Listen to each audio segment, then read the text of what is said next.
Just go ahead and make a U-turn right here.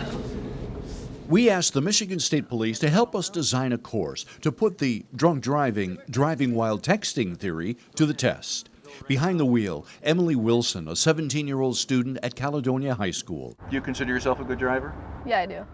At her side, a state police precision driving instructor. The course is a combination of different things, driving on the roadway as well as going through coned exercises. Emily's first attempt at driving the course was almost perfect. But what would happen if she started texting while driving? The answer to that question came within 10 seconds after she put the car in gear. And you just received a text, so I'm going to have you reach down and check your text here real quick. You're going to turn right into the garage right here.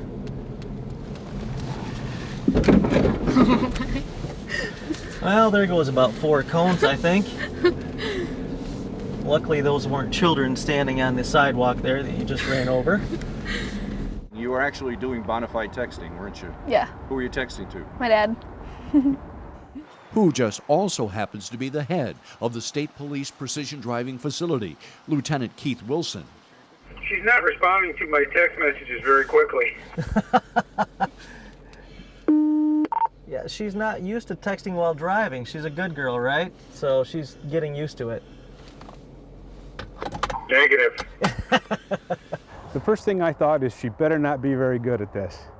And she wasn't. Emily's driving was clearly influenced and hampered while texting. And you're supposed to go right there. Where are you going? Little distracted while you're texting there? When she added the texting in there, it was very much so a distraction to her. The first time she went through the exercise, ended up hitting about 12 cones. Hold your phone up here. The next challenge for Emily, the addition of inclement weather, created by a part of the course known as the slick track. It did little to improve her driving and texting ability. All right, here we go. Let's try it again at 35. Go ahead and try to send a text message here. Okay, level off, center.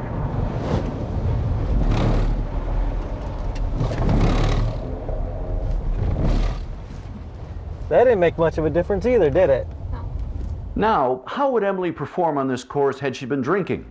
Would using these specially designed goggles, which simulate the effects of driving while impaired or even legally drunk, we put Emily behind the wheel. Listen closely as the instructor counts out the number of cones that Emily hits while driving. Into the lane change here. Let's try to see if we can get it up to about 35. Going through.